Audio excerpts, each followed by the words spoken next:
We're within weapons range. Well, then by all means, fire. Star Trek Deep Space Nine arrived in January 1993 with something the franchise had never tried before, a Star Trek series that refused to go anywhere.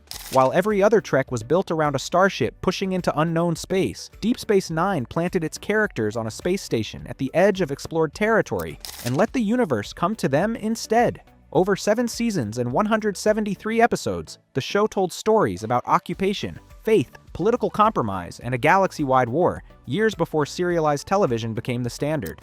It was frequently overshadowed by the other Trek series running alongside it, yet today it's widely regarded as the most sophisticated entry in the entire franchise. These are 15 facts about Deep Space Nine, how it was created under pressure, how its cast shaped storylines the writers never planned, and why the finale was written without anyone knowing it was actually the last season. Stay for number 15 to find out how one cast member's real-life health challenge quietly reshaped the final year in ways most viewers never noticed. Before we dock at the station, hit like and subscribe so you don't miss any of our deep dives into classic television. Number 1, a series born from a bet that audiences had changed. When Rick Berman and Michael Piller pitched Deep Space Nine to Paramount in 1991, they were making a calculated argument against one of the most reliable assumptions in American network television, that audiences needed familiar comfort and forward motion to stay engaged. Every Star Trek before it had been built around exploration, a ship going somewhere, encountering something new, then moving on. The format offered natural reset buttons between episodes and a built-in sense of progress. Berman and Piller proposed something structurally different. Instead of a ship traveling through space, they wanted a fixed location, a space station that couldn't move, surrounded by a politically complicated region and positioned at the mouth of a stable wormhole connecting the Alpha and Gamma quadrants. The station would be a place people came to and left from, a crossroads rather than a vessel. Stories wouldn't move outward, they would accumulate. Paramount was cautious but not resistant. The success of Star Trek, The Next Generation, had demonstrated that audiences could embrace Trek outside the original cast, and the studio was interested in expanding the franchise's footprint. What gave executives pause was the absence of the familiar forward momentum. A stationary setting suggested conflict without resolution, characters who couldn't escape their circumstances, and a world that would grow more complicated rather than resetting. Berman and Piller argued that this was precisely the point. The storytelling model they were proposing demanded that viewers invest in ongoing relationships, long-running tensions, and consequences that carried across episodes. They believed the audience had matured enough to follow that kind of story, and that the most interesting Star Trek had always been about people under pressure rather than planets and phenomena. When Deep Space Nine premiered on January 3, 1993, the ratings were strong enough to validate the pitch. The harder test was whether they would hold as the show deepened its serialization, and that would take years to answer. Number 2, the Sisko-Picard meeting that almost wasn't. The pilot episode of Deep Space Nine, Emissary, opens with one of the most striking scenes the franchise had ever attempted, a flashback to the Battle of Wolf 359, the devastating engagement introduced in The Next Generation's The Best of Both Worlds. In that earlier story, a Borg cube attacked Earth and destroyed a Federation fleet before Picard, assimilated as Locatus, was used against his own people. Deep Space Nine showed the battle from the ground level, from the perspective of a junior officer watching it happen rather than a captain at the center of it. That officer was Benjamin Sisko. He survived. His wife Jennifer did not. The scene established immediately that the new series was operating in the aftermath of events that the previous show had treated as resolved. For Sisko, they were anything but. This made the decision to bring Patrick Stewart back as Picard for the pilot both dramatically logical and narratively risky. Sisko meets Picard for a briefing early in the episode, and the scene crackles with unresolved anger. Sisko cannot fully separate the man in front of him from the instrument of his wife's death, and he makes no serious effort to hide it. It was a confrontation that The Next Generation could never have staged about its own lead character. The scene required Stewart and Avery Brooks to play against each other in a way that made neither character entirely sympathetic. Brooks played Sisko's grief as barely contained. Stewart played Picard's discomfort with precision, and the writers resisted any easy resolution. What they produced was a 2-minute exchange that established the emotional terms of the entire series. This would be a show about people carrying weight that didn't lift. Number 3, the villain who was only supposed to appear twice. When the character of Gul Dukat was introduced in the Deep Space Nine pilot, the creative team had a clear and limited plan for him. He was the former Cardassian prefect of Bajor, the commanding officer of the occupation that had subjugated the Bajoran people for decades. He appeared in Emissary to contest the Federation's presence at the station. Then he was supposed to return in one more episode and largely fade into the background as an occasional antagonist. Mark Alamo, the actor cast in the role, had other ideas, not through lobbying but simply through what he brought to the performance. His Ducat was charming where the script called for menace, self-justifying where it called for villainy, and quietly wounded in ways that were never explicitly written. Alaimo played a man who had convinced himself he was the hero of every story he was part of, and that quality, a villain with genuine self-belief rather than performed evil, made the character impossible to close off. The writers noticed what Alaimo was doing and began writing toward it. Ducat's appearances grew in frequency and complexity across the first 3 seasons. By season 4, he was a recurring presence with his own storylines. By season 5, he had become the closest thing the show had to a central antagonist. By seasons 6 and 7, the series had invested so deeply in his psychology that the writers built an entire arc around his ideological corruption and eventual transformation into something genuinely dangerous. What began as a 2-episode role expanded into one of the most developed villain arcs in Star Trek history. Not because it was planned that way, but because one actor found dimensions in a small part that the creators recognized and pursued. Number 4. The Ferengi who changed what the comedy could do. When Deep Space Nine launched, the Ferengi were a known quantity in Trek lore, comic relief aliens defined by greed, loud behavior, and a cultural obsession with profit. They had been introduced in the Next Generation as potential villains, a role they never convincingly filled, and had since settled into recurring background figures who were played mostly for laughs. Armin Shimerman, cast as bartender Quark, arrived with a specific objection to that version of the character. He had played a Ferengi in the Next Generation and been dissatisfied with the result, dissatisfied enough that he was openly uncertain about repeating the experience. What he negotiated with the Deep Space Nine writers was a different approach. Quark would be funny, but he would also be principled in his own way, and his principles, however alien their expression, would be taken seriously by the narrative. The writers agreed and followed through. Over 7 seasons, Quark became the show's most reliable vehicle for moral complexity in unexpected settings. He was greedy, but loyal. He profited where he could, but drew lines he wouldn't cross. Episodes built around his perspective forced the series to examine Federation values from the outside, using his skepticism as a lens on assumptions that Starfleet characters were too embedded in to question. Shimerman's performance anchored all of it. He found the genuine hurt and honor in a character who was designed to be broadly comedic, and in doing so created a model for what the rest of the Ferengi ensemble, his nephew Nog, his brother Rom, could eventually become. The decision to take Quark seriously was one of the show's most consequential early creative choices. Number 5. The Wormhole aliens who forced a rewrite of Bajoran religion. In the original series Bible for Deep Space Nine, the wormhole at the center of the show's premise was a navigational phenomenon, remarkable, strategically significant, and scientifically unprecedented, but essentially a doorway. The beings living inside it were described as non-linear aliens, intelligent, powerful, and genuinely indifferent to humanoid concerns. Then the writers had to work out what those beings would mean to the Bajoran people, a civilization that had structured its entire spiritual life around prophecies, sacred texts, and the promise of contact with entities they called the prophets. The collision between those two elements produced one of the show's defining ideas, that the wormhole aliens and the Bajoran prophets were, in fact, the same beings, just understood through different frameworks depending on whether you were looking at them scientifically or spiritually. This created a genuine theological question at the center of a science fiction series, and the writers leaned into it rather than resolving it. Sisko's role as the emissary, a religious figure in Bajoran faith, became dramatically rich precisely because it could never be neatly explained away. The wormhole aliens were real and measurable, but their interactions with Bajoran history were also genuinely prophetic. Science and faith were not in opposition in this telling. They were two ways of describing the same phenomenon, with neither fully adequate on its own. The creative team later credited this development as one of the things that separated Deep Space Nine from any other Trek series. It introduced a spiritual dimension that couldn't be dismissed, in a franchise that had historically treated religion with significant skepticism. Number 6. The recurring character who became a series regular through sheer demand. Recurring characters on Star Trek series were, by design, meant to stay in the background. They appeared when the story needed them, contributed to specific episodes, and then cycled out to make room for the main cast.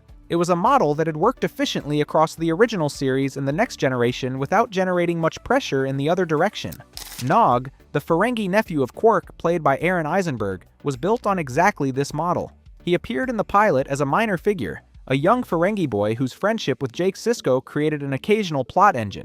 The relationship between Jake and Nog was designed to provide coming-of-age stories for both characters, and Eisenberg's job was to be present when those stories required him. What the writers didn't anticipate was how strongly audiences would respond to Nog's trajectory. Fan response to his early episodes was enthusiastic enough that the creative team began asking what it would mean for a Ferengi, whose culture explicitly scorned cooperation with outsiders, to want something different for himself. The answer, developed across multiple seasons, was Nog's decision to apply to Starfleet Academy, a narrative choice that forced the show to take Ferengi cultural identity seriously. By the time the later seasons arrived, Nog had become one of the show's most emotionally affecting characters. His Season 7 episode dealing with the psychological aftermath of a battlefield injury, "It's Only a Paper Moon," is regularly cited by fans and critics as one of the finest single episodes in the entire franchise. None of it would have existed if the writers hadn't been paying attention to what the audience was responding to and willing to follow it. Number 7. The network that kept pushing for more action. Deep Space Nine aired in first-run syndication rather than on a broadcast network, which gave it a degree of creative freedom unusual for television in the early 1990s. Berman and Piller could tell longer stories, develop slower character arcs, and invest in political complexity without the weekly pressure of a network executive demanding more accessible plotting. In theory, the model was ideal for the kind of show they were trying to make. In practice, Paramount still had opinions. As the show deepened its serialization and its political storylines, the Bajoran recovery from occupation, the rise of the Cardassian-Dominion alliance, the slow build-up toward open conflict, studio representatives periodically expressed concern that the show was becoming too dense for casual viewers.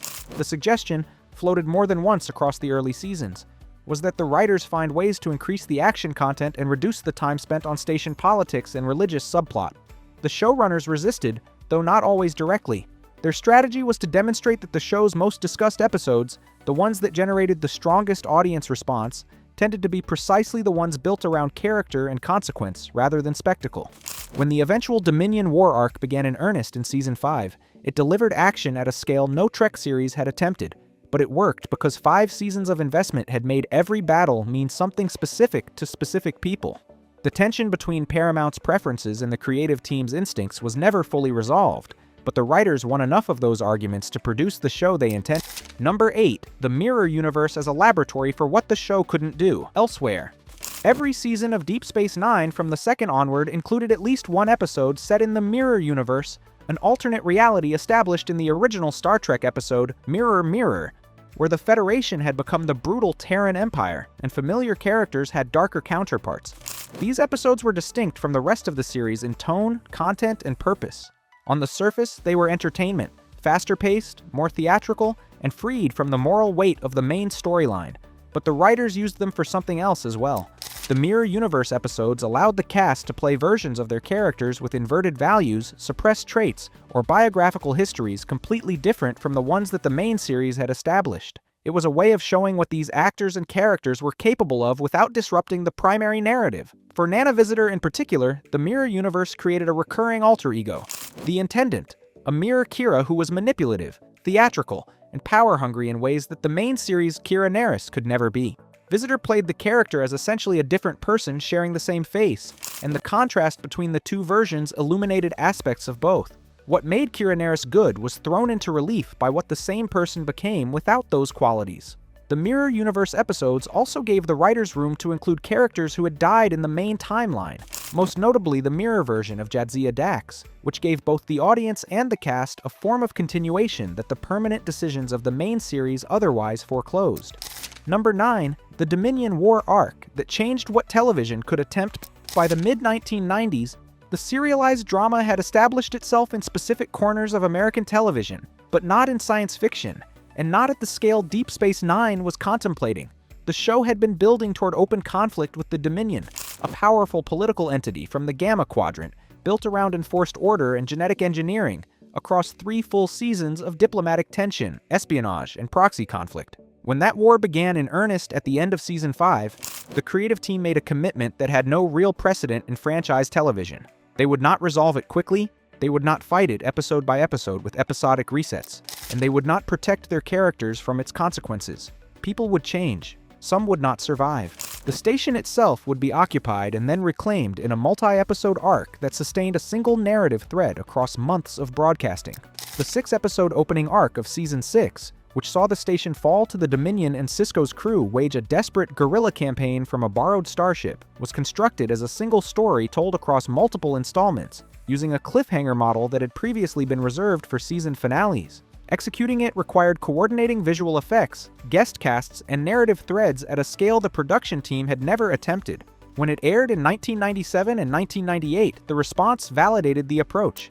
Television critics who had previously treated Deep Space Nine as the less glamorous trek began paying closer attention. The arc demonstrated that science fiction television could sustain the kind of long-form storytelling that prestige drama was developing in other genres, years before that model became the industry standard. Number 10. The episode that argued about the show itself. Far Beyond the Stars. The Season 6 episode in which Sisko experiences a vision of himself as Benny Russell, a black science fiction writer in 1950s America struggling to publish a story about a black space station commander, is unique in the franchise's history as a piece of television that explicitly addresses its own premises.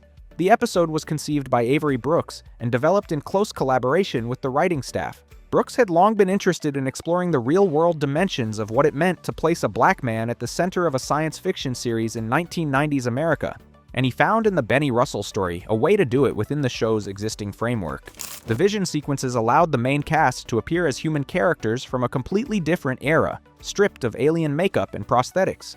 In a story about imagination and what it costs to insist on visions that institutions aren't ready to accept, what made the episode remarkable was its willingness to be uncomfortable. Benny Russell's story does not end happily. His work is suppressed. His resistance to that suppression carries a real price. The episode made no effort to soften those facts with the reassurance of the main timeline, where Sisko exists and the station is real. Instead, it left the question open.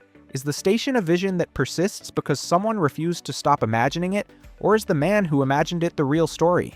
Brooks directed the episode himself, and it remains the piece of his work on the series most often cited when critics discuss what Deep Space Nine was willing to attempt that other television wasn't. Quick pause at Quark's bar.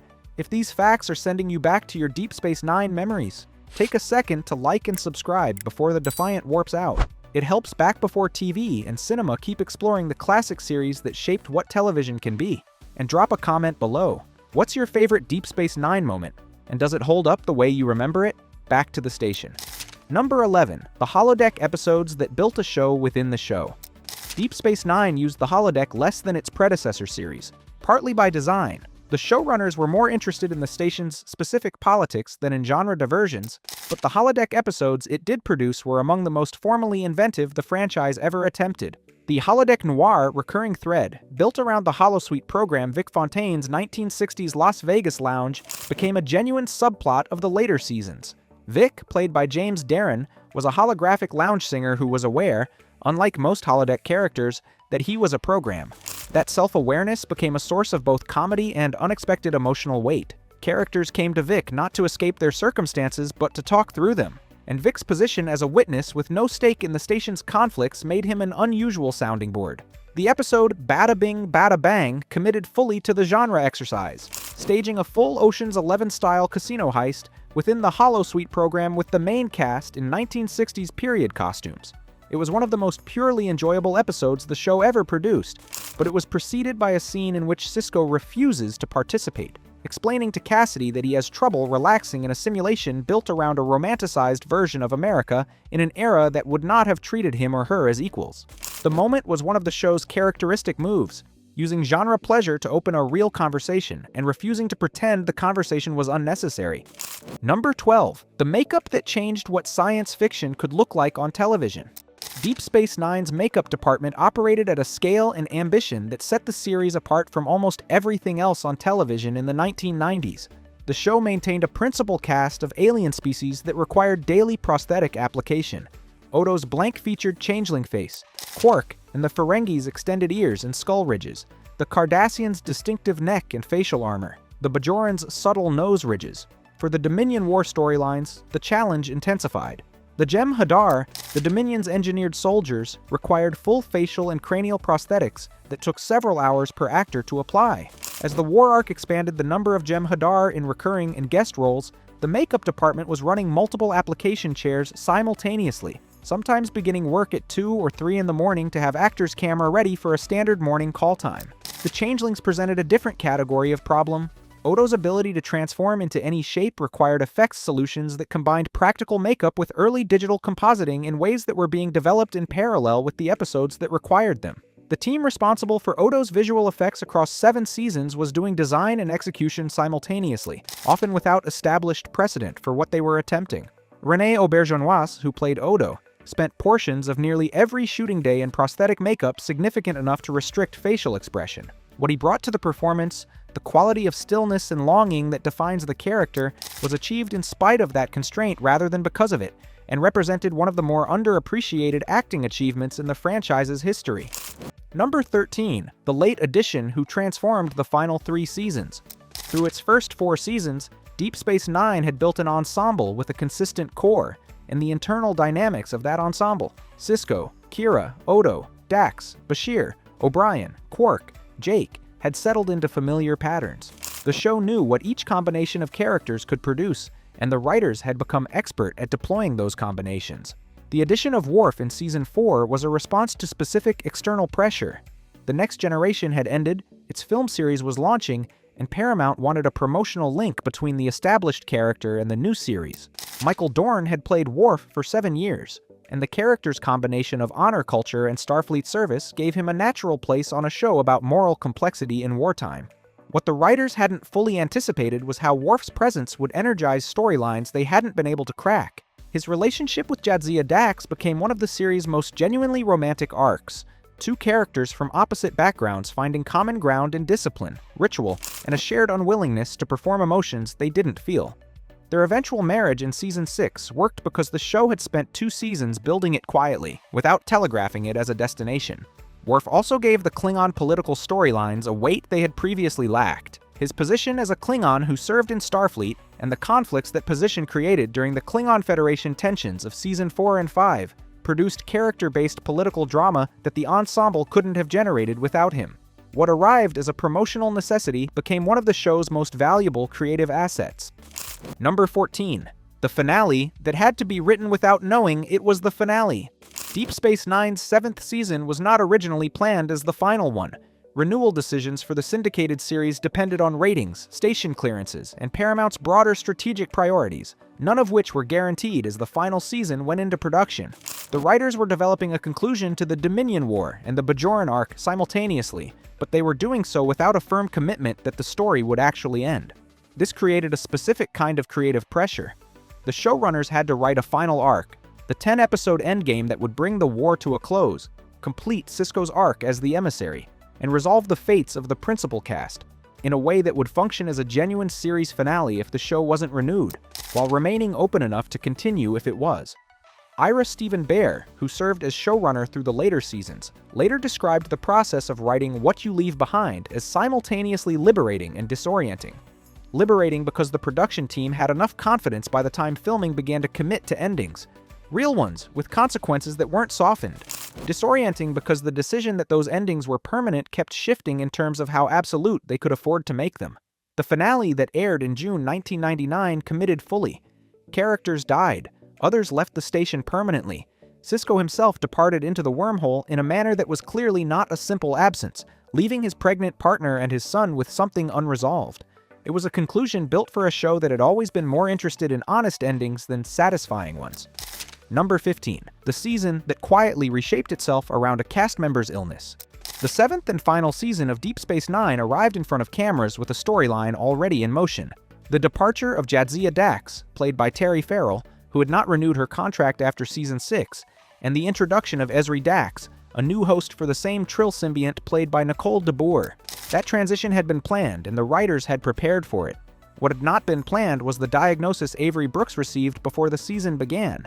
The specific details of Brooks's health situation during the final season are not part of the public record, and Brooks himself has spoken about that period only in general terms. What is documented through interviews with the production staff over the years following the show's conclusion is that the creative team was aware Brooks was managing a health challenge and that his availability for certain kinds of physical or emotionally demanding filming was more limited than it had been in previous seasons. The writers adjusted. Sisko's presence in several mid-season episodes was restructured to reduce the physical demands on Brooks while keeping the character's narrative momentum intact. Stories that might have centered on Sisko were redistributed across the ensemble. Kira, Bashir, O'Brien, Odo, and the newly introduced Ezri carried proportionally more weight than they had in earlier seasons. The adjustments were made without public acknowledgement, without any announcement to the audience, and without disrupting the production schedule. What viewers saw was a final season in which the ensemble felt unusually balanced, as if the writers had deliberately stepped back from the lead character to give every major figure a proper send-off. That balance was real, but it wasn't purely an artistic choice. It was a response to a situation the production team handled with discretion, professionalism, and a clear commitment to protecting both their colleague and the integrity of the story they were trying to finish. When the finale aired and Sisko walked into the wormhole, present, powerful, and given one of the most philosophically complex endings a lead character in the franchise had ever received, almost nothing in the final season suggested the adjustments that had made it possible. That's 15 facts behind one of the most ambitious and most underestimated series in television science fiction. From the stationary premise that made network executives nervous, to the villain who refused to stay in the background, to the finale written without knowing it was a finale, Deep Space Nine consistently did the harder thing when the easier thing was available. Which fact changed how you see the series? Whether it was Gul Dukat's unplanned evolution, the episode that argued about the show's own existence, or the quiet adjustments of that final season, this is a series that rewarded attention in ways most of its contemporaries simply didn't attempt.